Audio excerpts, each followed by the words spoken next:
Yeah, another episode of the Keeney Vision Podcast brought to you by Gold Peak Iced Tea. One day, Gold Peak, hit us up if you want a sponsorship. More than willing to practice, our partner, I should say, with you. And I'm about to need a refill, that's why I have it here. We're going for a light caffeine option today. It is 9 p.m. I need a little kick, a little pick me up. Sugar could do the trick. Slight caffeine. Welcome back to the Keeney Vision Podcast. My name's Cole Harris. Braden Harris here as always. Today, this is a little celebration we have today. Just kind of lighthearted. Kind of just want to talk about some highlights that we've been a part of recently. Braden's going to go first. He recently went on a trip to Albania, mission trip, and some crazy stats. Over 4,000 people, almost 5,000 people, like documented salvations, hundreds of almost 100 documented healings. I don't remember what the stat was. Yeah. But, bro, that's huge. Yeah, it was incredible. I mean, everyone kind of asked me what's my favorite part. It's tough to say. I mean, on just my enjoyment level, like what was so fun to me was just getting to hang out with the kids after and, just mess with them. And they all wanted to hang out with the American. They all wanted to play soccer with the American. And, football. Football with the American. And so, just seeing those kids and they just have fun. And, I just saw that, obviously that it's not a third world country in Albania by any means, but I just saw that you can really have fun and enjoy anything. You don't have to, there's not specific things. Like, kids are going to have fun. Kids are going to be kids, and that's what they do. And that's what they're all doing, and it was really fun to see just, and interact with them. Kind of talk about what you did on the mission trip. I don't know if we think mission trips, like for us, like I've only been on one mission trip to Utah, to spread the gospel there, and that's the only one I've ever been on. You've been on 2, 3, and so there's how many have you been on, or was that your first one? I think that was my first one. Yeah, so like a lot of people have never been on a mission trip, so like talk about what you do, like what you did. So I mean, coming in that what you're kind of going to be doing, and some mission trips, I know people will go off somewhere and they won't even share the gospel with one person. Maybe they're building a house for someone or all these other things. Work oriented. And so basically, there's groups of 10, give or take, 8 to 10, and it totals up. There's 46 Global Ventures people out there, and we'd all group up in those groups of 8 to 10, and we'd go and have a big speaker with us, and if there was enough kids, then we would, backtrack a little bit. We also had a clown with us to attract the kids. I saw that picture. Yeah, so I thought it was just a local clown. No, that was to bring the kids in for a little entertainment and get them and want to come watch the show. And so we'd come in, and like I said, if there's not enough kids, we're just one-on-one evangelizing, just being like, "Hey, how are you? I want to, we're here spreading a message of hope." While we're also doing this one-on-one evangelizing, we're handing out flyers to a crusade, which was a nightly crusade, Thursday night, Friday night, Saturday night, Sunday night, and from the beginning of the week all the way till the end, we're handing out flyers for the crusades. But our main objective when we go out there is to save souls, right?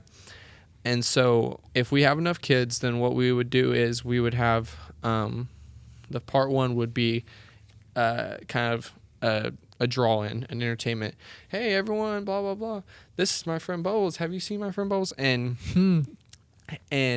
it's just a little fun part. And then part 2 is creation story.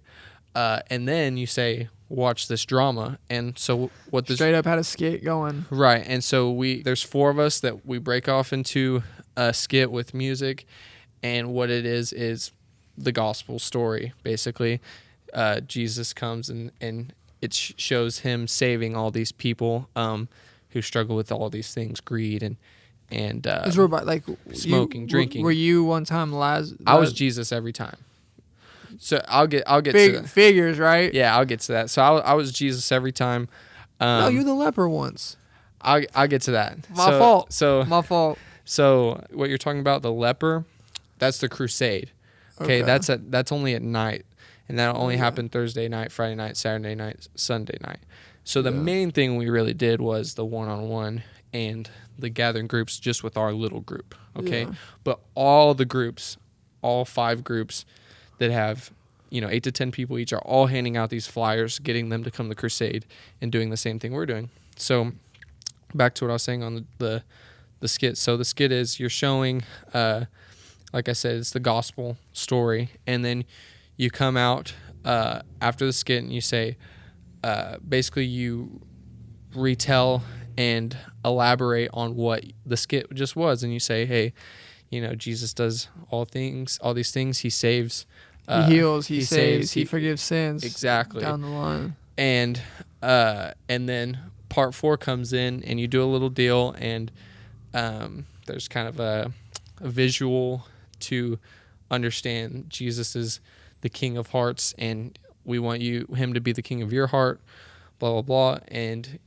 that part 4 is getting offering people if they want to receive Jesus as their Lord and Savior. And then you have the prayer of salvation. Then that's followed by praying for healing of anyone in the crowd. Just raise your hand, put your hand on the part that needs to be healed, blah, blah, blah. So that's what we would do when we could gather kids. Whenever we couldn't, it was one-on-one. We'd go up to these people, and we'd just, one-on-ones, you're not going by a script near as much, right? You want to read the person, if this guy... I saw you when you were talking to the video in the beginning, if I even played it, but you were presenting to like 30, it was like a classroom size full of kids, 20, 30 kids, and then some adults in the back. Like they're just way more scripted, most likely. Yes, you're doing very a presentation, very scripted. so it's more efficient. Yes. Now, obviously, it's going to be more personal, one-on-one. Absolutely. So one-on-one, if just an illustration would be, a guy says, I'm Muslim. I'm like, well, your conversation is going to look different than if right, it's exactly. So he non-believer. says, I'm a Muslim. I'm like, okay, well, do you know where you're going to spend your eternity? That's kind of where I would go with that. And so that's a whole podcast topic people would want to know is how to even have conversations right. like And that. most of them are like, no, blah, blah, blah. So you're just reading the conversation. And then lastly, for the Crusades, like I said, we've been handing out flyers this whole time, and we're just trying to get the most people we can. And what Global Ventures does is they set up a stage, and they use us as basically grassroots, getting all these people to come and show up for this crusade. And then that's a full, there's a little show and a little this, a little that, and some skits. That's where I was the leper.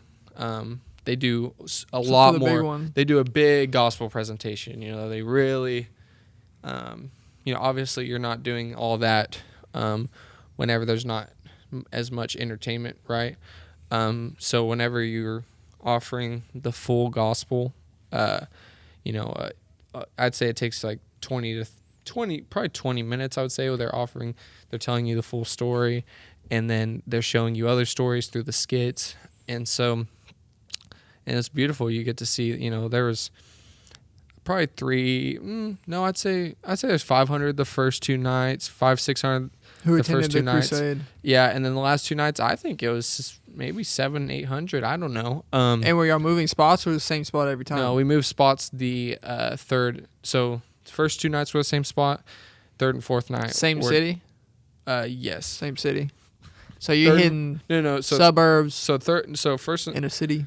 First and second nights of the crusade were at one city.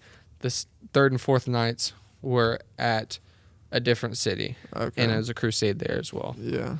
So what do you think the biggest, most impactful thing for you? Because you just recapped it, but like you personally, it's a balance because like when I went to Montana, when I went to Utah, Salt Lake City for my mission trip, it's personally like you want to see, salvations, you want to see God move, but then sometimes like my experience with spreading the gospel to Mormons, Latter-day Saints, it's different than your experience there because Latter-day Saints, a lot of the conversations are harder, deeper conversations because they, they're a section of Christianity, but they have like core doctrinal things about Jesus wrong. So it's like harder conversations that need to be had. So it's more like seeds being planted. It's rare in Salt Lake City that we had a conversation, I'm ready to accept Jesus. Like it's rare. And an analogy people used was like a football analogy, go 3 yards at a time, not a lot of touchdowns. You're going 3 yards at a time, first down, 3 yards at a time, first down. So my experience is a little bit different for you, but like talk about, I guess, the difference between wanting like how good it was to see these salvations in front of you, but at the same time, Yeah, I don't know, talk about that. Maybe that was probably a wrong worded question, but right. Well, not being okay with kind of thinking I'm a bother for them not receiving Jesus, and more taking it on like no, seriously, like I promise this is the only way. Like listen to me, and realizing it, because it hit me so different there that this could truly be the only time they hear the gospel. And I'm like, I can't be okay with leaving something unsaid. Right, maybe a little like not a hard stiff arm. They're just like I don't know if I really want to have this conversation right now. A lot of times I would just be like, okay. And there I was just like, no, listen, like, I get it. I understand, and thank you for your time so much. But no, listen, this message, I promise, is the only way, and this is, there's no reason to live in these old ideas and these old ideologies that have no life, and they're all death to you. And I just saw, and it's surreal seeing someone get the gospel, understand it, and then believe it, and truly say, part of Global Ventures as well is just after you're talking to this person, be like this is sincere, like you better believe this, and it's not just about trying to get pumped up numbers. It's like, hey, you're making a commitment, and this isn't just some small thing. And so I remember leading the first guy through, a prayer of salvation, right? And it hit me right there. I was like, this guy, I believe, is going to be saved and be saved for eternity with God. I'm like, and it hit me so hard. Francis Chan talks about being overseas and speaking with all these people and just having the feeling like this is what I was created for, and truly feeling that like, wow, like this, there's no, it doesn't, this is what I was created for, and this is how God made me to be, and it's so powerful. It's so easy to get stuck in, I'm from College Station, or I went to college in Texas A&M College Station. There's so many Christians there. There's so many lost people as well. But it's so easy to get stuck in a church culture, stuck in your surroundings, your friend group that are all Christian. But you go to I keep saying Montana, Salt Lake City, and it's 90% Mormon. And we know Mormon people or Latter-day Saint people who in Albania. What's the modern or the traditional religion there? Is there Muslim? These people don't know the gospel. They don't know Jesus. It's a real surreal feeling, like you were saying, like I gotta tell them, like their eternity's at stake, and I gotta die to myself, because a lot of times, for people, like it can be challenging to get up there and go up to a random person and try to tell them about Jesus. Like, hey, like basically what we're telling them is your religion is wrong. There's no life there. There's no salvation. Only life is found in Jesus. Jesus is the way, the truth, and the life. That's sometimes a hard thing to overcome. It took me time to build up confidence to go up to people and boldly testify about Jesus. I think what will encourage people in that is that ask someone, like I told you with the Muslim people, ask them if they know where they're going, and they will all say, or at least everyone there was like, No one can be sure. We can't be sure of our eternal life. Yeah. And I think in that moment, I think it's like, oh my goodness, this Jesus offered. It's so clear in that moment that the gospel is so true, and only a fake, false, man-made religion would have man working to God instead of God working their way to man. Yeah. There's so much to unpack, because I know we're offering nuggets about like how to talk to like in other religions and stuff. Yeah. But like I was talking to a buddy not even 2 days ago, and he was talking about like being a half-saved Christian, and it was talking about the story of Abraham and Lazarus. Correct me if I'm wrong on this. Like Abraham died, went to heaven. Lazarus died, went to hell, and he was pleading to Jesus, pleading to God. There's the barrier of separation. That parable. And he's saying, go tell my friends, go tell my relatives about this place. Like, I didn't know this place was real. Referring to hell, referring to separating from God. Go tell them, God, like, relay this message for me. He's like, no. They have to listen to the prophets. They have to hear the gospel. That's a vague. I'll probably put a little of what parable I'm referring to here. But the point I'm trying to make is, like, my buddy was referring to, like, we go through this life so nonchalantly about eternal, where we are after this life. Francis Chan makes the best analogies, like this rope, this red little end is our life on earth, and then he has like yards and yards and yards of rope, and saying this is eternity, right? And this red little part is our time on earth, and how we live this life here determines what that will be. And it's when you read the gospel and you read about heaven, hell, and what people who do not believe in Jesus, because it's not about like, I'm scared, I don't want to go to hell. It's about loving Jesus. And Jesus has provided a way out for every human being possible, but we have a responsibility as believers to take it to people, make a plea. God, 2 Corinthians 5:17-21, therefore he's now a new creation, and in there it says we are ambassadors for Christ, that we are making ambassadors a representative, right? God pairs with us in ministry. We have to go make pleas to people. Like, hell is real. Eternal torment, gnashing of teeth. It's real. And when you think about loved ones, family members, right? That your heart aches. Think about the people in Salt Lake City, Albania. Those aren't direct family members and friends, but we should have that hunger and allow that to then override that fear of fear of people's opinions, fear of rejection. Because I've been rejected hundreds of times in conversations. Like, no. Straight up, I was in Salt Lake City, and I went up to a guy, and he knew we were Christians.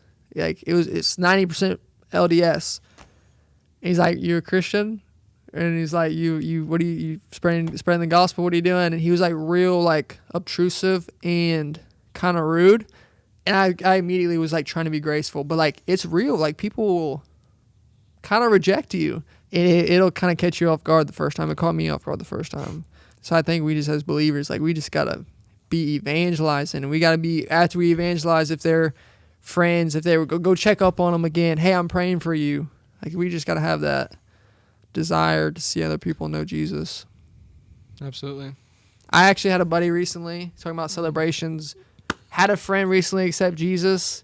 So clap it up in the chat. Get some clap. Come on now. That's awesome.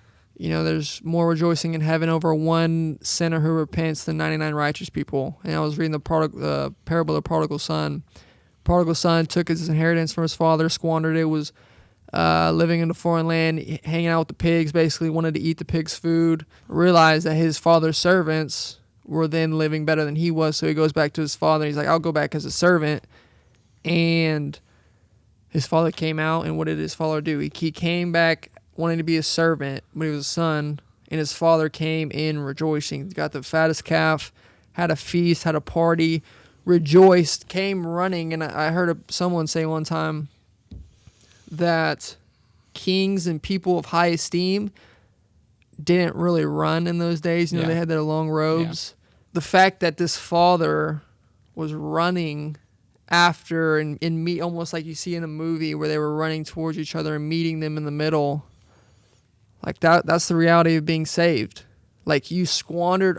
Cole Harris squandered his inheritance. Braden Harris squandered it, ran off, and the reality of salvation is there's so much rejoicing.